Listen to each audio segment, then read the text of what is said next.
Bienvenidos a la Medular, volvemos a tener otro capítulo de historias de la Liga. Estábamos con el Racing en 2008-2009, añadimos un añito al historial de temporadas de la Liga porque había que hablar de un equipo que hizo una temporada que nadie esperaba, una temporada de ensueño y que más tarde veremos que acabó sin premio, Tena, pero ese Mallorca de Gregorio Manzano merece que perdamos 20 o 30 minutitos recordando la buena temporada que hicieron a pesar de las dificultades que tuvieron. Así es, Juan, era un equipo en el que por la situación económica los jugadores, muchos de ellos no cobraron durante toda la temporada, la afición no acompañó tampoco en masa en muchas ocasiones, pese a estar durante muchos tramos de la temporada en posición de Champions League, y al final hablamos quizás del único caso en el que un equipo que queda en quinta posición, Juan, no va a Europa, así que cuando quieras arrancamos. Así es, vamos a ver cómo fue aquella 2009-2010 en las Islas Baleares. ¡Arrancamos!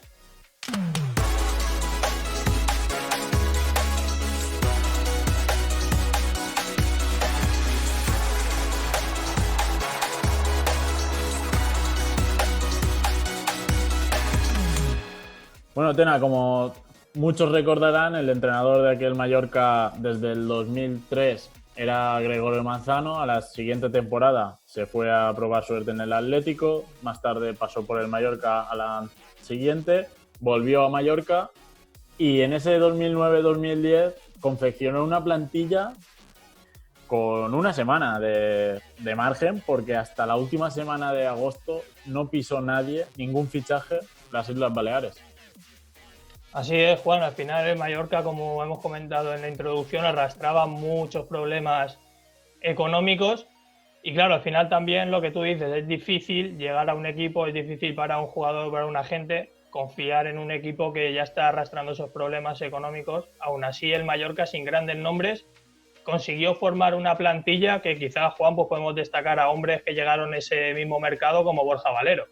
Claro, como no había ni un duro, pues se utilizó la técnica de o jugadores libres, como fue el caso de Julio Álvarez, extremo que tuvo su protagonismo, como veremos más adelante, o cesiones, como fue la del caso de Borja Valero. Para poner un poco en contexto, la temporada anterior fue la que llega Aritz, que esa 2009-2010 acaba convirtiéndose en el jugador franquicia del Mallorca, por un precio de 6 millones, y el Athletic es uno de los equipos que denuncia al Mallorca porque en la 2009-2010, o sea, es decir, un año después de la llegada de Duriz, aún no han cobrado esa totalidad de los 6 millones.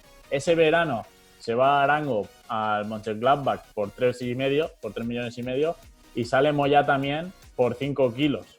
También jugadores importantes como fueron Jurado y Clever Santana, que tuvieron un gran paso por las islas, volvían de sus cesiones al Atlético de Madrid, pero 8 millones recaudó ese verano el Mallorca por jugadores como Arango y Moyá, que eran jugadores importantes, y aún así no pudieron fichar, salvo esto que hemos comentado de la llegada de Borja Valero y la llegada libre de Julio Álvarez, así como más destacado. También llegó el central Rubén, pero no tuvo mucho protagonismo. No pudieron fichar porque ya arrastraban problemas financieros.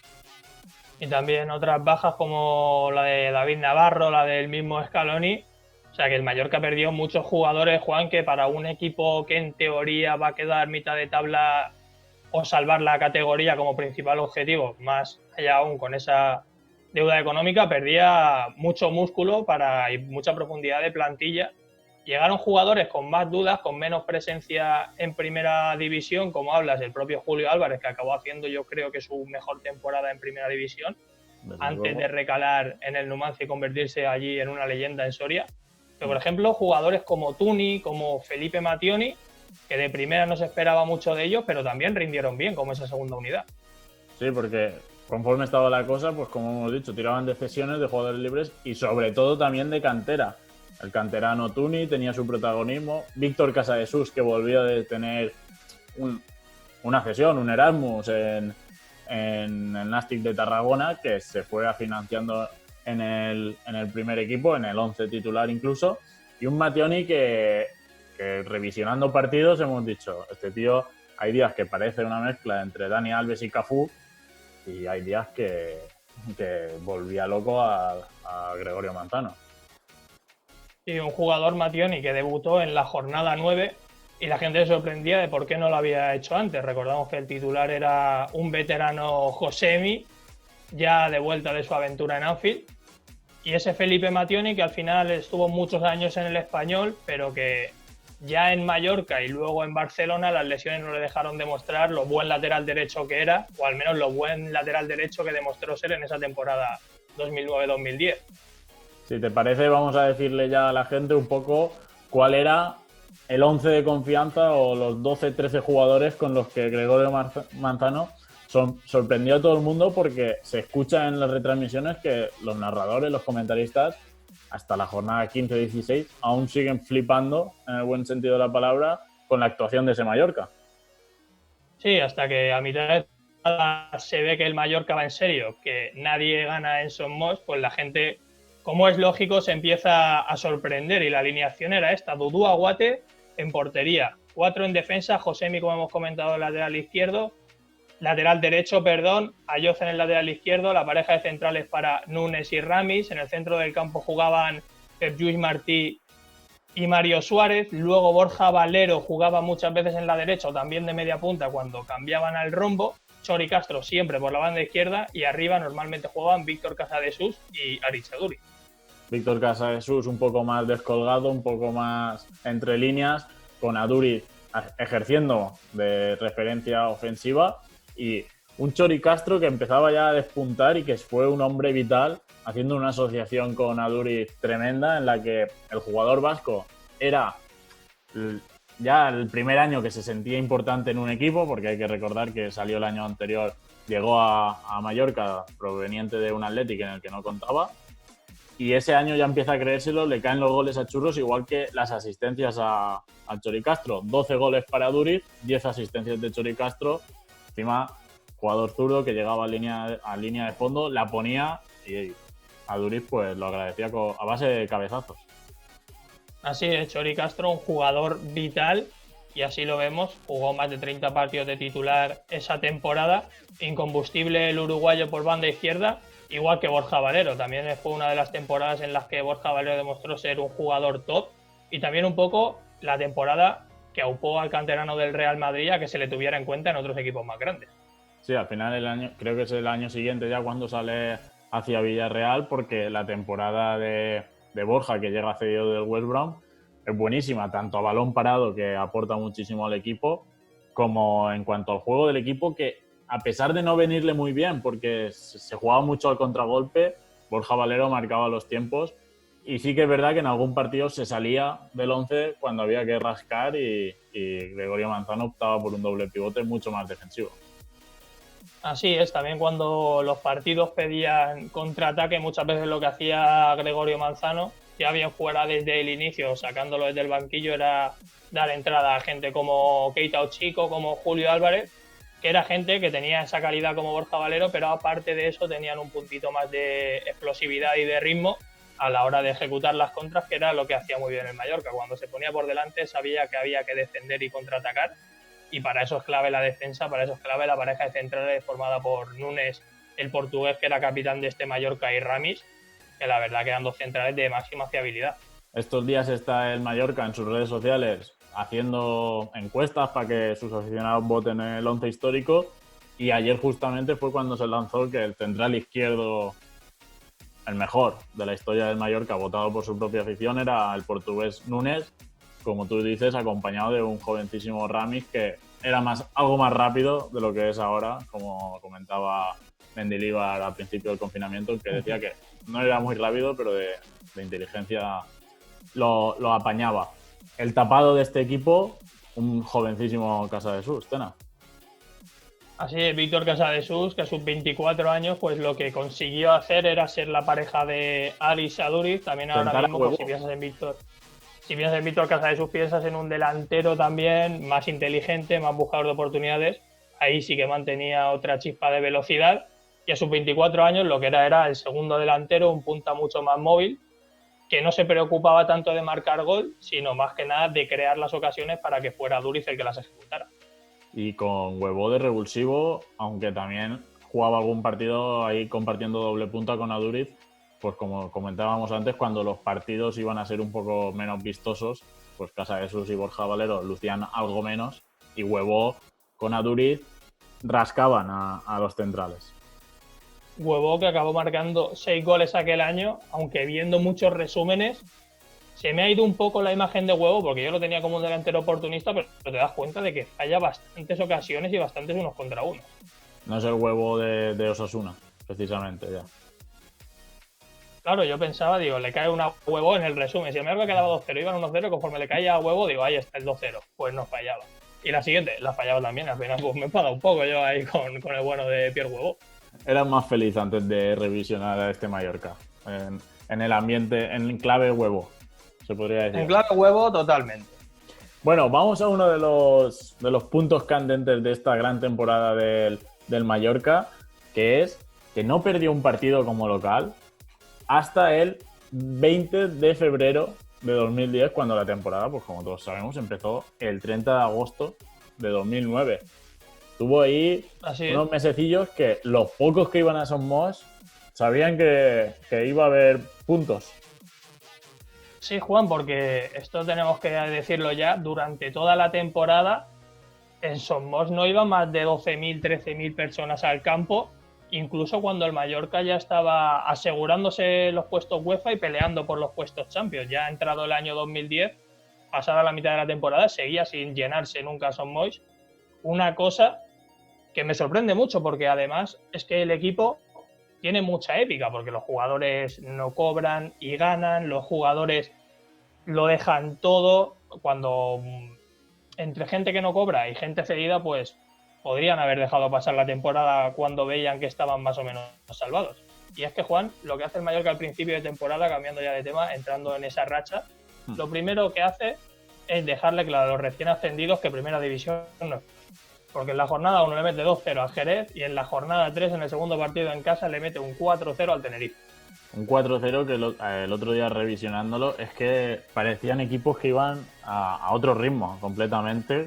El Mallorca no llega a sufrir y el Tenerife, pese a intentarlo, es que no llega a incomodar al Mallorca en ningún momento, y el Mallorca las que tiene las mete con gente muy pragmática en sus funciones, y 4-0 dejando claro que, como tú dices, primera es primera y segunda es segunda, como todos sabemos. Y después de eso le mete un 3-0 también contundente victoria al Real Valladolid.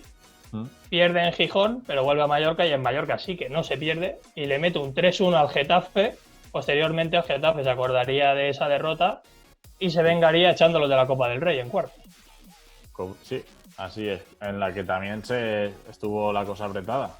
No perdieron 1-2 en Son Moix en esa ida, que les lastró, porque a pesar del 0-1 en la vuelta en el Coliseum, pues se quedaron fuera, no contentos con eso. En Liga después también, en el Coliseum, les metieron un 3-0, que fue la derrota que un poco hizo ahí de punto de inflexión, porque ya después le meten un 4-1 al Atlético de Madrid, que si bien es cierto que ese año pues igual estaba ya empezándose a creer que podía luchar por la UEFA, y desde ahí, salvo el 0-1 del Barcelona, en el que, como comentábamos antes, el equipo culé no jugó nada bien en Son Moix, después llegan una serie de resultados que permiten de la jornada 30 a la 35 no perder ningún partido y ganar 1-3 en San Mamés, que es donde el Mallorca empieza a tener muy cerca ese puesto de cuarto clasificado que más tarde perdería. Bueno.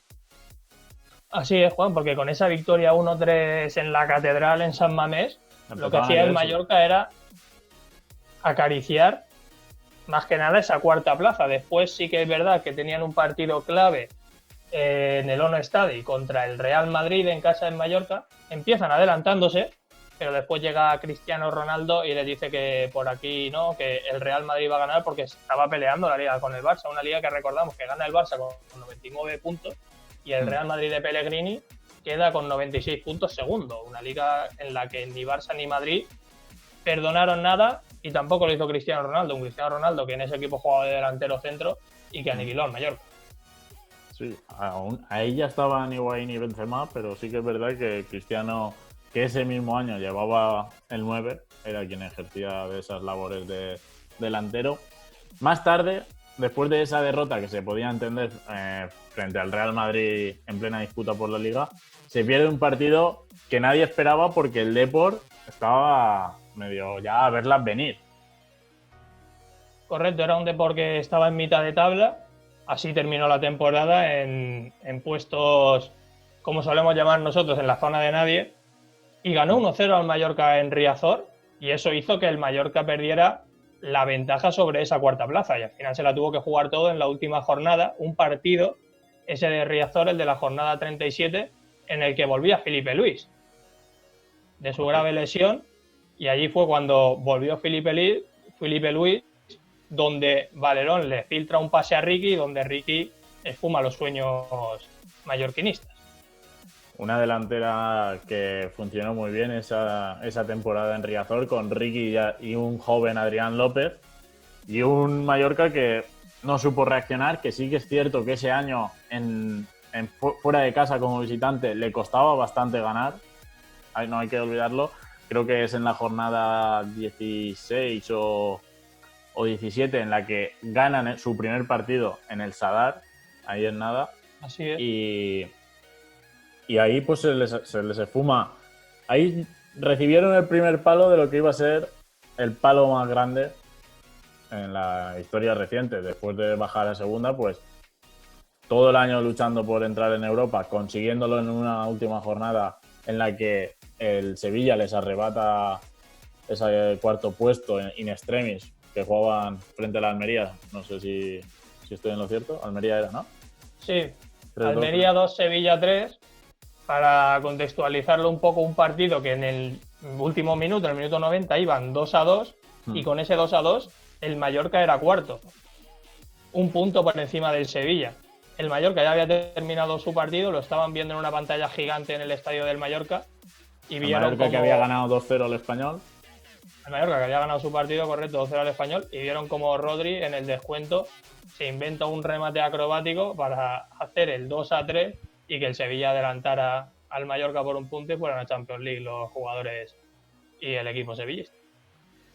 ¿Tú crees que ahí el equipo ya tenía pocas esperanzas de participar en competición europea con el aviso que recibieron de Platini en marzo? ¿O siempre estaba la esperanza de, bueno, esto nunca ha ocurrido, no creo que vayamos a ser los primeros?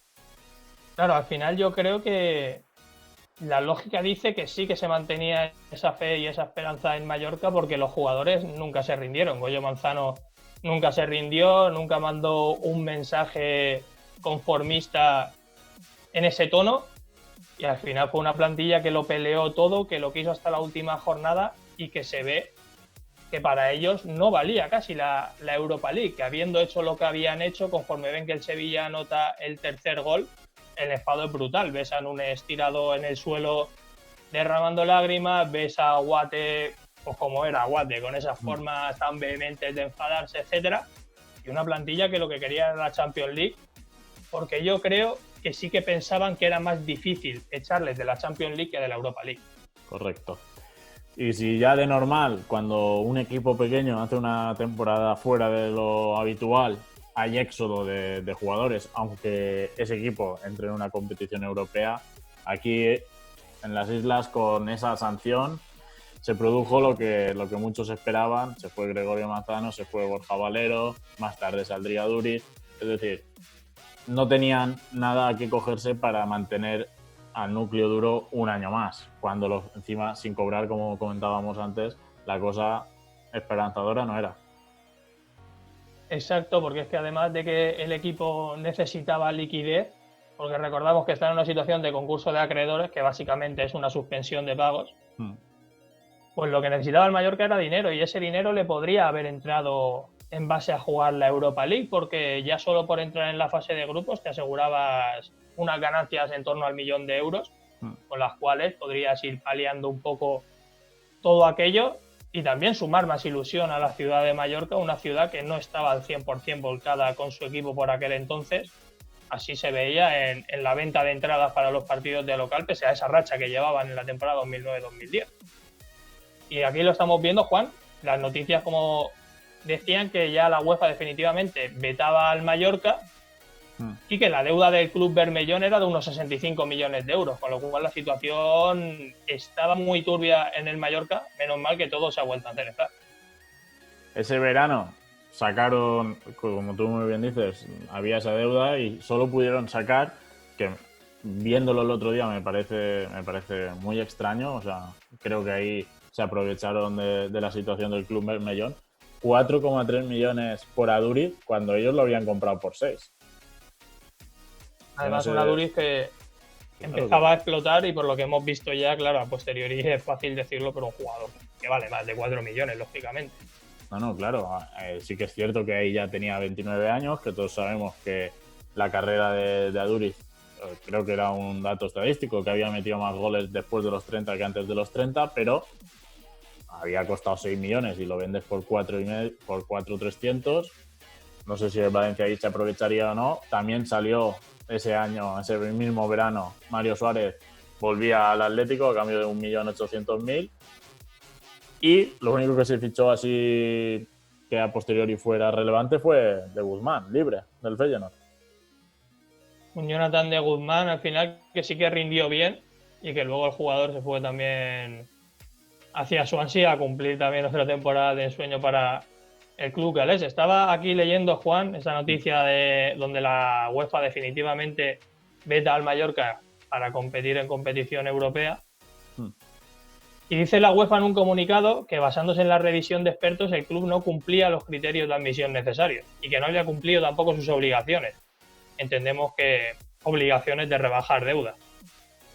Por ahí iría, tanto Mateo Alemán como Lorenzo Serra Ferrer lo catalogaban de una gran injusticia, una injusticia que al final se hizo patente cuando 2 años después el juzgado de Palma dictamina que el Mallorca sí que debió participar en aquella Europa League. Eso ya fue en 2012.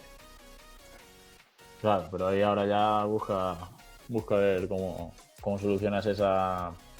que no tiene soluciones, o no iban a decirle la UEFA, venga, pues el año que viene te invitamos a participar, claro. Y que ahí ya empezó un poco el declive de un Mallorca que este año empezó bien. Es verdad que como en aquella temporada fuera de casa le ha costado una barbaridad, no ha llegado nunca a ser competitivo, salvo creo que en Ipurúa o en Mendizorroza, donde sí que llegó a estar por delante en el minuto 60-65, y un Mallorca que de salvarse este año la cosa sí que apuntaría bien en cuanto a la inversión fuerte que se ha hecho por el grupo americano liderado por Steve Nash. Así es, ahora mismo el Mallorca pues goza de mejor salud financiera que en aquel el director deportivo hace poco, ¿no? Hace un mes o 2. ¿En el Mallorca? Sí. La verdad que no controlo el dato. Pues sí. Pero sí que está claro que el Mallorca está intentando un poco sanear más las cuentas, también tirar de jugadores de talento joven, cedido, como es el propio Takefusa Kubo, como Aleix Febas. Pozo. Y lo que está intentando el Mallorca es sobrevivir en primera división, buscar estabilidad, y podríamos decir que lo peor de lo peor ya lo ha pasado, claro. Estando ese año incluso en segunda B. Hace 2 años. Fueron líderes de grupo. Claro. Y donde consiguieron en el grupo, un grupo que era un grupo de la muerte, con Hércules, con Elche y con Mallorca, pues conseguir el ascenso, que no era nada fácil. Pero no, en 2 años de segunda B a primera, recuerdo el playoff frente al Deportivo que fue una locura, que se les dio casi por muertos a mitad partido ya de vuelta, con gol de Abdon Prats. Creo que este año no está teniendo mucho protagonismo, pero sí que fue importante en ese ascenso. Como anécdota ya... Perdona, Juan, eso deja historias como la de Salva Sevilla, como la de Abdon Prats, como la de Manolo Reina, jugadores que fueron clave en el Mallorca de segunda B, jugadores que fueron clave en el Mallorca de segunda y jugadores que están siendo clave en el Mallorca de primera, incluso Abdon Prats, porque es un jugador que en segunda B tuvo más minutos, que en segunda también fue un poco más intermitente y que ahora en primera lo está siendo, pero que sabe cuál es su rol, y gente a la que no se le cayeron los anillos jugando en segunda B y ahora están disfrutando de un premio totalmente merecido.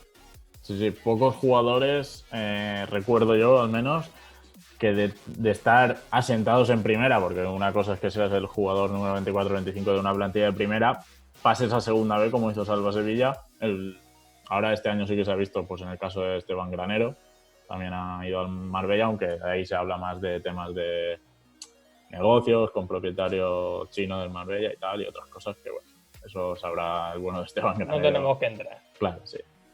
Con su predicción, él sabrá. A lo mejor es que ya ve al Mallorca en segunda, al Marbella en segunda y de aquí 2 años en primera. Vete tú a saber. Como anécdota, Tena, para cerrar este vídeo del Mallorca 2009-2010, me comentabas que le salió un defensor del que se habla bastante ahora.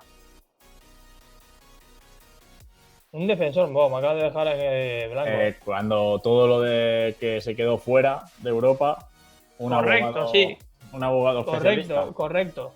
Y era el mismísimo presidente actual de la Liga de Fútbol Profesional, Javier Tebas, que como conocemos, antes de ser presidente de la Liga, es un abogado especializado en derecho deportivo y que trabajó en muchísimos clubes.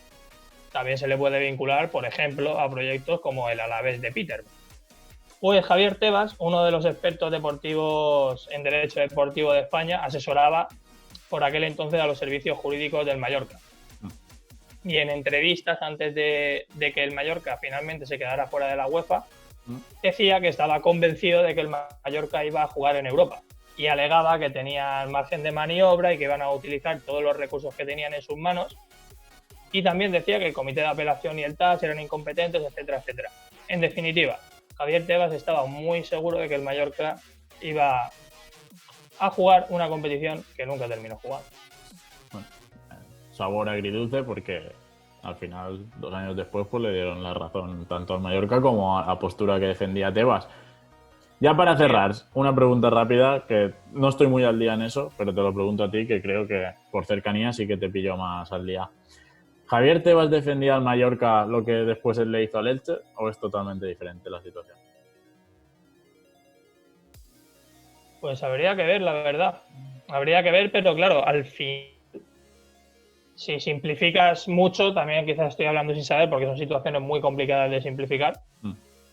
Que al final el Elche tenía problemas de pago, el Mallorca tenía problemas de pago. Tebas le pedía a un externo, como era la UEFA, que le dejaran competir y Tebas no dejó competir al Elche en primera división. Claro, es que como lo del Elche también fue, creo que uno de los primeros temas de equipos que bajaban de primera a segunda por temas así, y siempre se me ha recordado que fue algo injusto por parte de Felipe Canals, que todos sabemos que no tiene ningún interés con el Elche. Pues, no de sé. hecho, creo que fue el primer descenso administrativo en la historia de primera división, si no recuerdo mal. No creo que hubieran, hombre, en muchos casos claro que no hay, no sé si hay alguno anterior. Pues bueno, ya hemos recordado el Mallorca de la 2009-2010 de Gregorio Manzano. En el siguiente, pues como hemos hecho 2008, 2009, 2009, 2010, igual nos vamos al principio del siglo, a recordar, o incluso más atrás y recordamos, no sé, tengo ganas ya de recordar algún campeón inusual. Llámese Valencia, llámese Depor, no sé cómo lo ves. Sí, podemos hacerlo. Podemos recordar campeones, también podríamos recordar salvaciones in extremis. También estaría bien cambiar las tornas hacia ese lado. También. Pero tiempo hay, o sea que podemos hacer de todo. Así, que nos lo ponga la gente en comentarios y le pegamos un vistazo. Así es. Pues bueno, nos vemos la semana que viene. Hasta la semana que viene. Venga, no te canses. Venga, lo intentaremos. Hasta luego. Hasta luego.